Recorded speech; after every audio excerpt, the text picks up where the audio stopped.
Jai Hind, Jai Bharat, and welcome to Dev Talks. This is Aadi Achint. Pakistan, an interesting conundrum. Asim Munir साहब भागते हैं USA, he goes there. Of course, Afghan के साथ पाकिस्तान की unofficial war चल रही है, and that's something that I would term it as. Uh, भगा रहे हैं अफगानों को वापस, and उसकी क्या conundrums होंगे. और सबसे बड़ा सवाल जो मेरे को आज डॉक्टर शालिनी चावला से पूछना है, who's a known Pakistan studier, expert, speaker.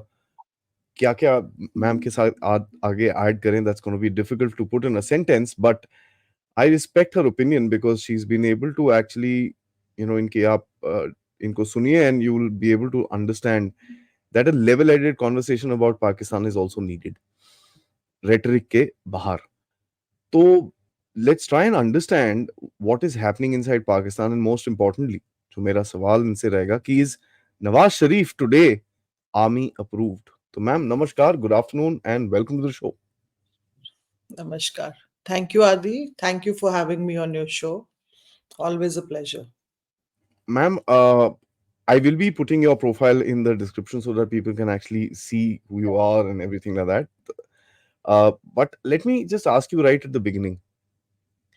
Overall, what's happening in Pakistan? Ho kya raha hai ye? Is there a method in this madness, or they're just plain and simple Pakistan? What is happening right now in Pakistan? We see a crisis in multiple areas. We see this multi-dimensional crisis, I would call it. Crisis is not new in Pakistan, and we have seen the cycles repeating themselves. We have seen the political cycle, which is which we see a similar pattern in the political cycle actually. But what's happened at this point in time that one that the political crisis has been very prolonged because it started last year with the army chief and Imran Khan developing strains in the relationship, then his exit, Imran Khan's exit from from the PM's office in a no confidence vote, and then the series of rallies and jalsas that we saw. And then we saw May 9th violence, which changed the dynamics of what was happening and Imran Khan's popularity. What is critical right now with this combined with this political crisis is definitely we had Pakistan is undergoing and underwent a very serious economic crisis. Its dependence on external aid, it came to a verge of economic default, and then the security challenges are definitely there, where TTP has been emboldened, and we have seen a very significant rise in the number of attacks. But what I would say is different this time is that what we have seen a very deep polarization in the Pakistani society and Pakistan's institutions. We have not seen a situation like this before. And this is alarming because to bridge this is not going to be something very easy. So in the society, we saw how his popularity was growing, and it's still there. In fact, Gallup Pakistan, if I'm not wrong, the results suggested that he's still the most popular leader in Pakistan. And then there's deep polarizations within the institutions. So we saw judiciary playing a very dubious role. Then there was very significant Imran number of Imran supporters within the Pakistan military and at a very senior level, because what we have seen that how punitive actions are being taken against the officers who had been part of supported in some form May 9th violence, their families. So this kind of a situation, plus the anti-military sentiment that you saw on the streets this time, this is something that we have not seen to this extent in the past. So this is definitely very alarming. Combined with this, what also I think I would say is different in this crisis, to your question, is that Pakistan has actually lost its strategic relevance. It for decades what we saw, Pakistan has leveraged this narrative that it is a state which is too dangerous to fail because it's strategically located, it has the highest, a very fast expanding nuclear arsenal, and also it is a breeding ground for terror groups. So combination of these factors makes Pakistan very important, and world cannot allow Pakistan to fail. So that has been the narrative which has been built over the decades by the state, by the leadership, and it has actually leveraged that narrative to its advantage. But in this crisis situation, what we saw, that that narrative did not work for Pakistan that well as it would have thought it would work. For you saw that how IMF really was very, very strict on their conditionalities. The external assistance was not coming through, so it took a lot of work from Pakistan to even get the required economic assistance from its traditional donors like Saudi Arabia, UAE, and even China for that matter.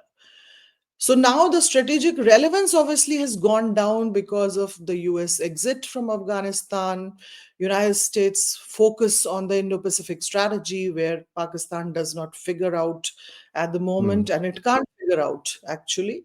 India's rise, India's growing strategic partnerships, and Pakistan's consistent instability.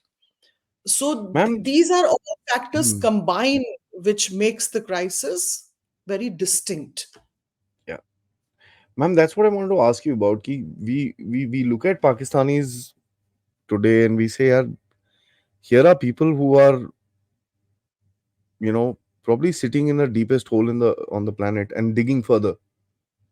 Uh, the basic concept of understanding one factor, ki yaar, you are in trouble and you need to change your behavior. I don't see that at all, because they're going back to the same nonsense, they're going back to the same games, they're going back to the same, might I say, rhetoric, and the same people, which is where my question comes to about Nawaz Sharif. कोई और नहीं है पाकिस्तान के अंदर. No, so that this is very, very interesting when you say dig deeper and rethink. This is something which comes after every crisis for Pakistan. But that rethinking we have never seen in the state, and this goes back to the structure of the state, the way the state has evolved, the power lobbies which are there in the state. So there is a wide range of issues which have brought Pakistan to where it is right now, and that rethinking will not happen if I mean, we don't have the time to go into the details, but the rethinking basic factors remain the same: the dominance of the military lobby and a very militarized stage where the strategic objectives of the military dominate the critical decision making. So for now, every political leader who doesn't fall in sync with the military is because he or she is not adhering to what the military wants him to do. So yes, Nawaz Sharif for now in their own mind is the choice that they have, and there are multiple reasons for them to believe why Nawaz Sharif.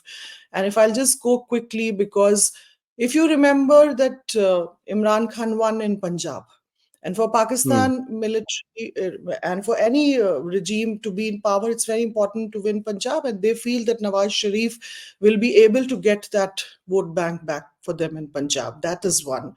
He has that charisma, although the surveys don't show him as popular as Imran Khan, but it's believed that if someone can bring back the vote back, he is the one. The second factor is definitely he has very good relationship with the Gulf. And Pakistan needs the assistance from them also to for Pakistan to revive their strategic relevance. It will be very critical for them to revive and build up and strengthen their relationship with the Gulf, and they feel Hmm. that Nawaz Sharif can be instrumental in that. So to get the foreign investment in Pakistan, to get, and then given the history, it is obviously maybe it's believed that he has learned his lesson, and this time he might not repeat the same mistakes which he did in terms of crossing the so-called unwritten red lines of the military.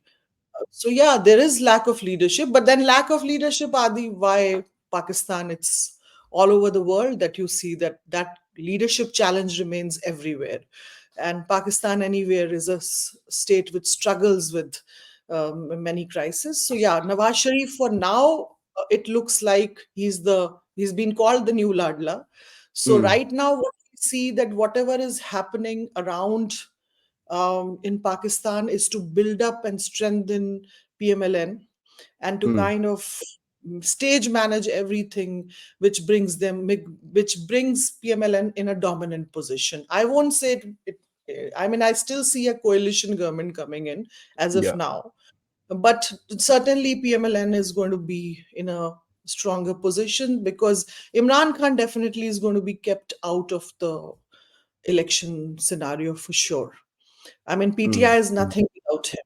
So we heard some reports about using AI and his speeches going viral, but there's nobody important left in the party. There's a parallel Yeah. party being created under Jahangir Tareen, and majority have joined that. So there is a disintegration of PTI which has happened.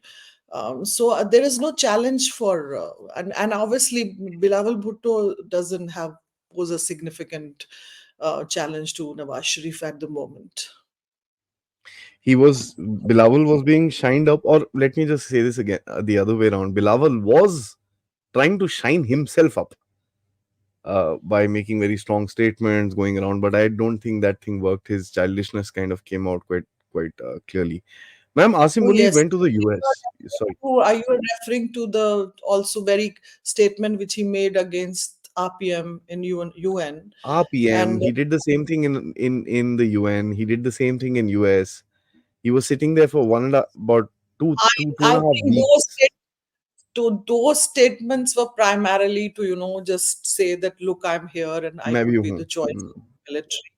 But then definitely he doesn't have the kind of popular appeal, and as you rightly said, that he lacks the maturity for sure. Yeah, He's not yeah, a yeah, seasoned politician. Yeah. yeah. Ma'am, I wanted to ask you, Asim Munir went to the US. Um, Now, when I look at the photographs that came out, is with Victoria Nuland. I mean, if a lot of people call Panoti here, Panoti there, if there is one Panoti in the world, it is that woman because everywhere she stepped, there's a war. Ukraine, she was there. Africa, when the whole conundrum took place, she was there. And just the symbolism of the factor that Asim Munir, the army chief of Pakistan, was given that kind of treatment. The director of their national intelligence was meeting them. You've got the assistant secretary of state meeting him. You've got the secretary of state meeting him. Then he goes shakes hands with the Antonio Guterres, the security Secretary. secretary general of the UN. One, what does that tell you about the Western hypocrisy of democracy? That's one. Two, what did he go there for? Very, very interesting points you've raised, Adi, and very critical. So, firstly, you have to understand that Pakistan US relationship, obviously, it's gone through its own set of, Hmm. it's like a roller coaster ride, the highs and the lows. We have seen that. The significance of Pakistan definitely went down for United States after they exited Afghanistan. And what we saw right now is a very different pattern of relationship, which is right now, Hmm. which does not have the security dimension. Each time Pakistan and US have kind of come close and the phase of relationship has started, say, in the 1950s, early 60s, when Pakistan signed CENTO and CETO. Then in Ji. from the 80s, Ziaul Haq's time, again it was a frontline state. After 2001, again it was a frontline state. So all these phases of alliance with United States had primarily the security dimension attached to it. So it was the military which was dealing with the US. It was basically a military relationship. Hmm. Now, what we see right now that in these phases, there has been development of also the non-military segments, like US support in the education sector, or it being a big export market for this, and FDIs coming from United States to Pakistan. So those aspects have also been developed. Now, what we saw in the last, say, 7 8 months, what we saw that US said that we will engage with you, with Pakistan, but we will engage on the non-traditional security, dimensions, not on the security dimension. That has been Correct. the position we saw in the interactions, the meetings happen every. So that, but you, Pakistan has been off and on making statements and has been very keen that the security dimension should be back in the Added. relationship. Hmm. We saw Hmm. a glance of it when, some $400 million came to Pakistan for the F-16 refurbishments. We saw that, but that was, I link it more to about Zawahiri's killing, and obviously Pakistan's intelligence base, or there was support from Pakistan which went into that operation. It's unlikely that that support was not there. And some Now weapons the to Ukraine and stuff. so that those factors are there. Now the point is that this has primarily been the relationship which has revolved around the military needs of Pakistan. So that Correct. has never changed. That will always stay, at least in Pakistan's mind. That is huge aspect of the US relationship. US will Hmm. is very important for them, no matter how much China plays a big role for Pakistan. But as far as the US is concerned, it is a gateway to IMF for Pakistan, the FDIs which will come from there, plus the weapons that they feel they have always regarded Western equipment very important and critical to them.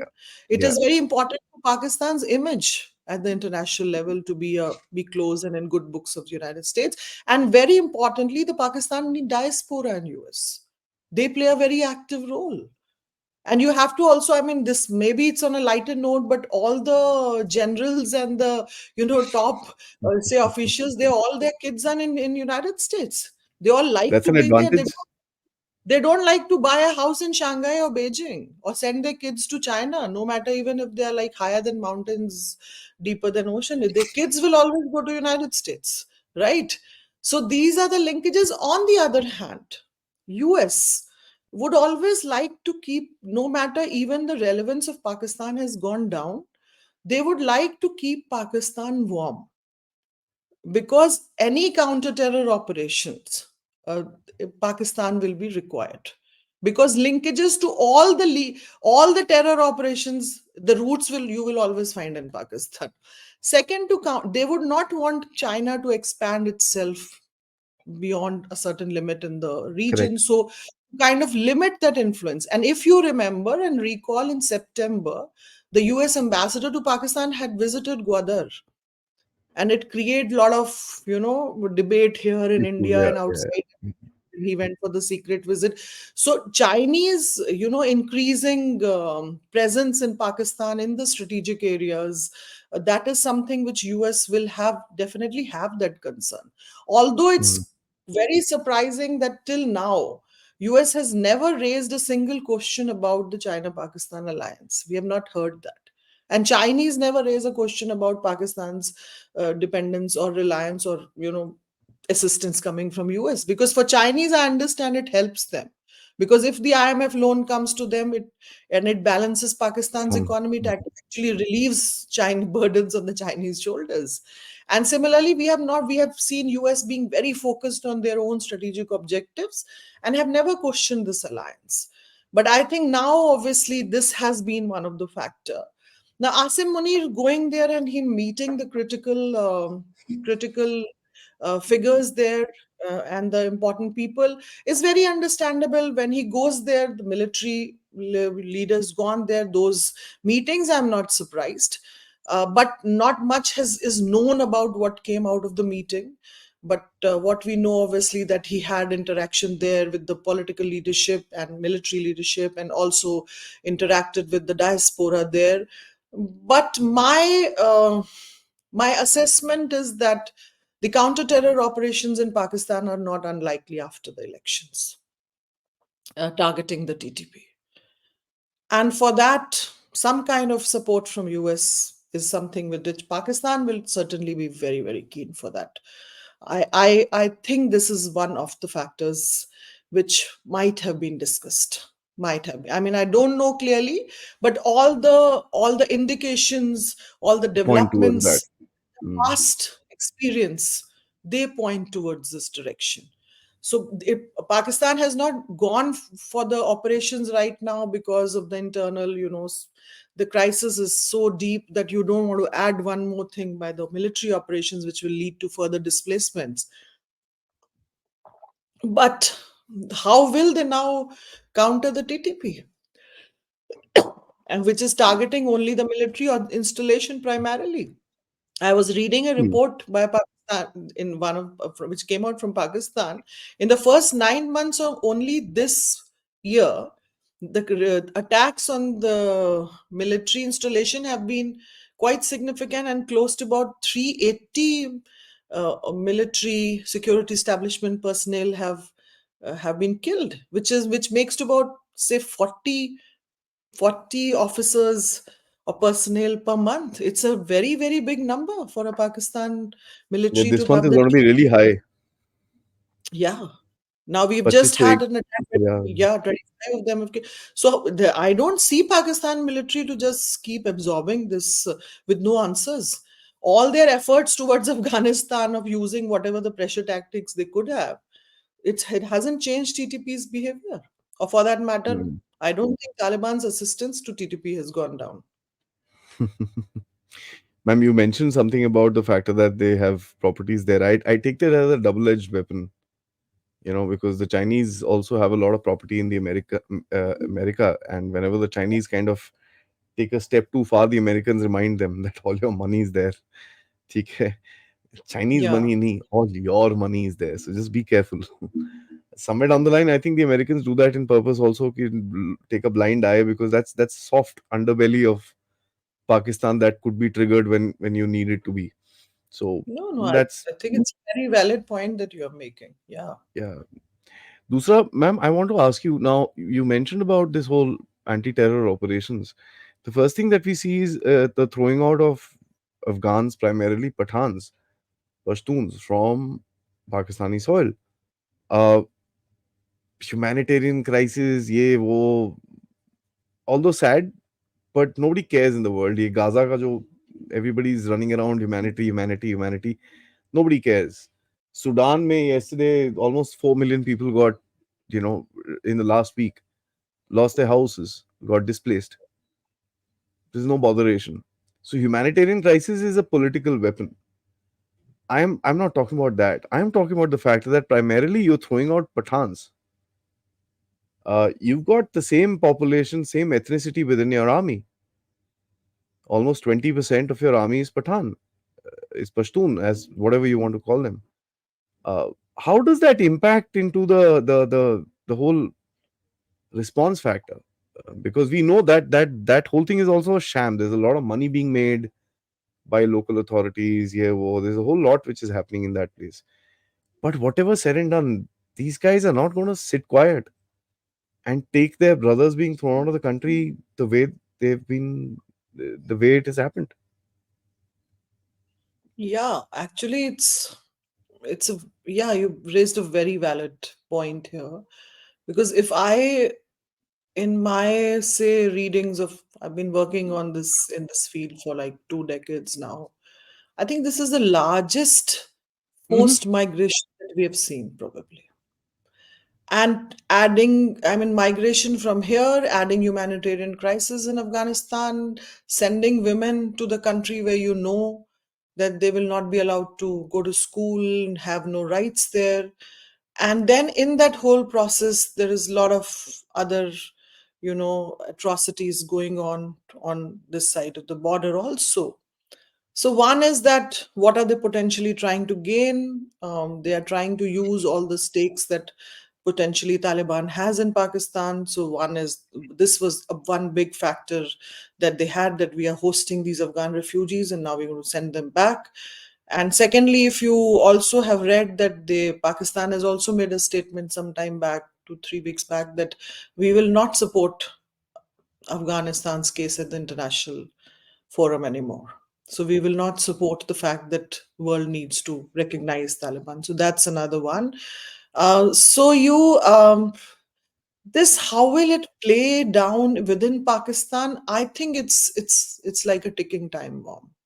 Mhm. So I think the repercussions are going to be very, very severe for Pakistan. You are extremely right in your assessment that what happens to the Pashtun community here, and especially they have a very significant proportion in the military, and how do these ethnic linkages Mhm. now we see them manifesting. So yes, we will see a manifestation. I don't have doubts in that. Where and when, till when Pakistan military till is able to control these manifestations forcibly, that remains to be seen. But sometime or the other, I'm 100% sure that It'll we explode. will see actions. After all, TTP is a manifestation of this. Tehreek-e-Taliban Pakistan. In some Hmm. form, you would say that, if you go back to the history, how it was created, and how it has managed to embolden itself, how it has managed to recruit more and more people. Even if you think about these, you have migration which is happening to Afghanistan. What is going to happen to them? It's kind of you have provided TTP with a very easily accessible recruit base there, because these people definitely not going to have any livelihood means in Afghanistan or employment. I mean, how are they going to deal with their lives there? So it becomes very easy, so that it is going to be strengthening these organizations is one part. And will we see kind of internal now frictions within the military at various levels because of this? I don't find it unlikely. But then, Hmm. given Pakistan, what we have seen also in the past, that we have not seen so much of thinking going into the actions. And that's why the country has lived with all these insurgencies, alienation. Yeah. There's Yeah. no thinking right now. Also, where is the street power manifesting anywhere? Imran, I'm not a supporter of Imran Khan. I'm not saying he's right. But the fact is that the most popular leader is behind bars and he will not be Yep. fighting the elections. And you have now kind of a forced democracy, that these are the options and you have to choose from them. I'm not saying whether Imran Khan was, yes, he had built in a very toxic environment with India, and I'm in no way I support Imran Khan in any means. But given the nature of the country, the gap that it has between what the people want and not reflecting in any form in the governance is something which makes the state even very, very complicated. And more importantly, that you don't see that how things will ever change. Who's going to bring that change? Because people don't have the ability to do that. So who is finally going to bring that change in the country? So when people ask that what will happen, can it change, who's going to change it? Unknown Because gunmen, man. it's the military, and then you have the external forces, big This is the powers problem. who have Yeah. stakes, right? Outside forces, who have their own stakes, who are so the two main alliances which Pakistan has, China and Pakistan, are the military alliances. These both the even Chinese, for decades and decades, the relationship was military to military. Yep. CPEC was signed only in 2013. And then, along with the economic aspect, we had a very strong diplomatic dimension to the relationship, which we saw from Chinese, supporting Pakistan at the international level, Mhm. which, Kashmir taking to UN Security Council, supporting them on terrorism, Yeah. Yeah. other factors. So all the critical alliances have been catering to the military requirements. As I was saying, who will help Pakistan is the unknown gunmen, so called, which is happening. That phenomenon which is taking place, because that's the only guy that I see have who has a plan, whoever it is. What do you say about that, ma'am? That there are so many people being taken out. Who's doing it? God alone knows. I'm happy. I'm one of those realists who says, "Yeah, eat the mangoes. Who the hell cares where the tree is from? The mango is sweet. Enjoy it. That's it." So whoever's doing this, the point which is, I don't want to go into the action of it, but the funny thing is that the Pakistanis themselves are quiet. They're not complaining. You have seen the complaints manifesting in various forms. For that matter, Baluch Long March is a is a way of complaint, right? I mean, it's No, the complaint from the establishment of their assets being removed. oh, you're Sajid meaning to Mir, say it this, is that, happening. yeah, yeah. Yes. Now that is like a complicated thing, and I don't know the details. I don't have the access to any, reports as such. But multiple assessments are going on that maybe these are the elements who had gone rogue and established them and themselves want to kind of get them out of the way. That is one assessment, but nothing more to the. And then in uh, frictions within these organizations are also not something that you would not believe. These can also happen, as too many of them grow around. Frictions within the organizations and animosities also developed. So multiple assessments on those front, but who is doing it? I think, Adi, you I'm would not have bothered better. about that. For me, the people say it's me, so I'm fine with that.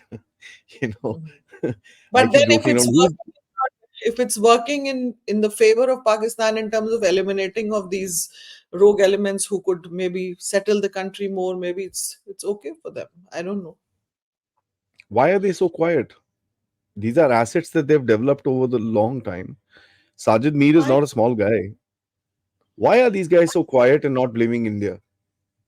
Yeah, that is an important question right now. That is, I think, because it's going to be adding an expression of vulnerability for the state further. Pakistan military has undergone enough. Its image has been tarnished very badly by Imran Yeah. Khan. Mm, Bajwa mm. was called Mir Jafar. They have been called corrupt and traitors. We've seen the whole lot of people supporting those anti-establishment drive in Pakistan, which Imran Khan started. And then on the other side, you have their military power, which is being challenged by TTP. So you have from both sides, you have right now where the military has been continuously challenged. Do they want to now bring this out in the open domain and say that they are not capable of handling anything? So that, to my mind, if you ask, a very simple assessment is that this is not something which works in their favor. Uh, Talking about it and highlighting this. That's Awesome. my assessment, but I'm not saying I'm right. That's just one viewpoint, which could be right or not right. That's what astonishes me. Like whoever's doing it, it's fine.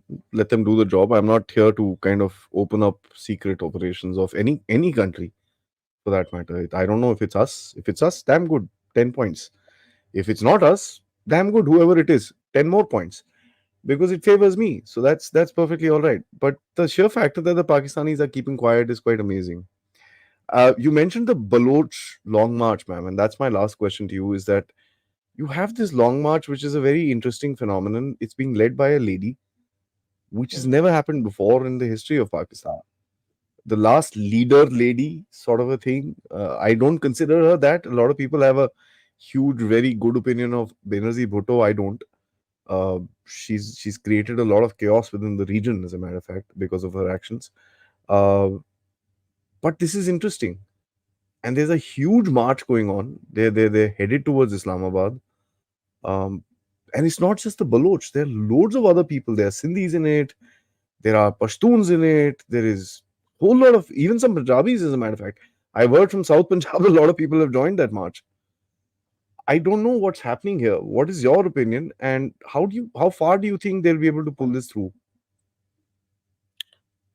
I mean, see, yes, what you're right. This is not again new, these demonstrations, protests against the military because of illegal killings, disappearances. We've been hearing for a long time very touching pictures that you see about, people holding the pictures of their loved ones who are not. Yeah, So, some time back, I read in a report that close to 5,000 people were in the disappeared list, and more than 1,000 were killed and the bodies were never found.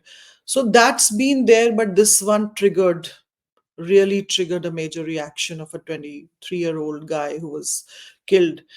Very importantly, for 7 days, I think the body was not, the cremation didn't happen. and that because they were trying to appeal to the larger community to support in this cause. So yeah, there are, this is distinct because of large number of women, because of the fact that it has covered such a big area and still it's going on. 1600 kilometers, if I'm not wrong, Adi, they walked or something. Yeah, that's it's a large area that they have covered, and the support that they have managed to draw from Punjab, that's again a very important part. Now, how far they want to appeal to the regime, they want attention on this, they want this to be, to be addressed, which has not happened. Now, what is happening within Pakistan is that it is not getting the kind of media attention it should have received with such a large number. We don't see it to that Yep. extent. Plus, we have the statements coming from top leadership, like the PM, caretaker PM himself said that we have nothing to do with that. So there are these statements which are not giving their due. So it is very much in sync with what has happened in the past. How far it can go, and I think the deeper question that you wanted to ask was that can it actually now reflect in some kind of a change? I'm afraid I don't think that will happen, because use of force is something that Pakistan military has believed in. It's used. This is a peaceful movement. So, and then you also have seen what happened to the Pashtun Tahafiz movement, PTM. So we have had the similar responses, which is a forceful response, a response by force. I don't see that much changing right now. I don't see that changing. So finally, if they can get what they want in some form, some kind of an attention, it's very good. And we would want that to happen. But given the nature of the state, given the indications that we are coming from which we are getting from the statements coming from the leadership, we don't see that and much is going to be changing there. So, and if you see, Adi, the history of Pakistan, any voices of opposition are always dealt by force. If that didn't happen, Bangladesh wouldn't have been there. So use of force is a very integral part of the state.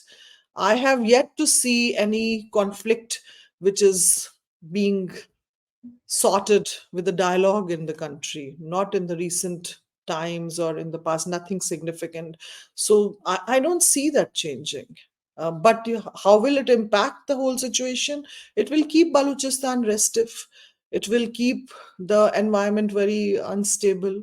They have large number of CPEC project there. Those projects will keep on facing the challenges from the Baluch because of what's happening. So those issues will continue to be there.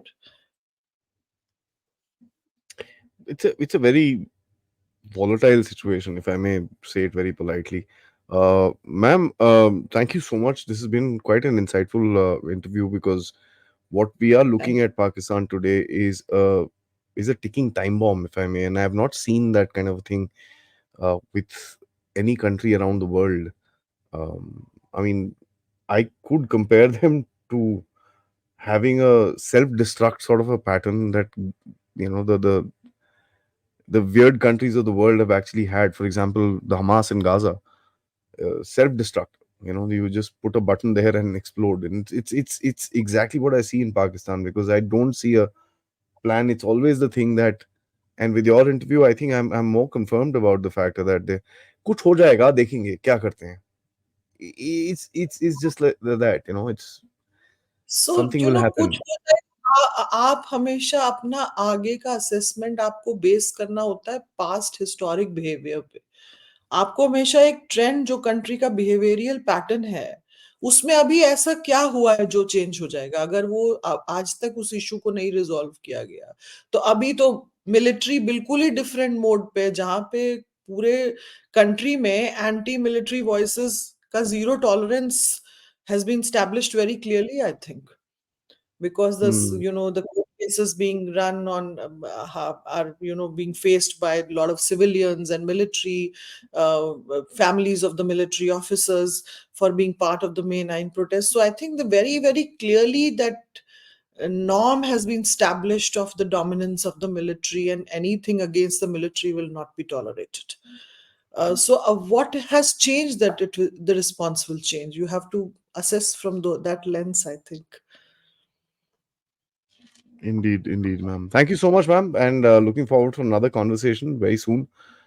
Because this is an exploding story, and especially the Pashtun part of it, I do keep a track of that, because if there's any reaction which is coming in from within the military, that's something which I'm more interested in, because currently I find that they're not also in that aura of strength that they used to have at one time. So it's interesting that you actually mentioned the same thing as well. Thank you so much, and see you next time. Jai Hind. Thank, thank you.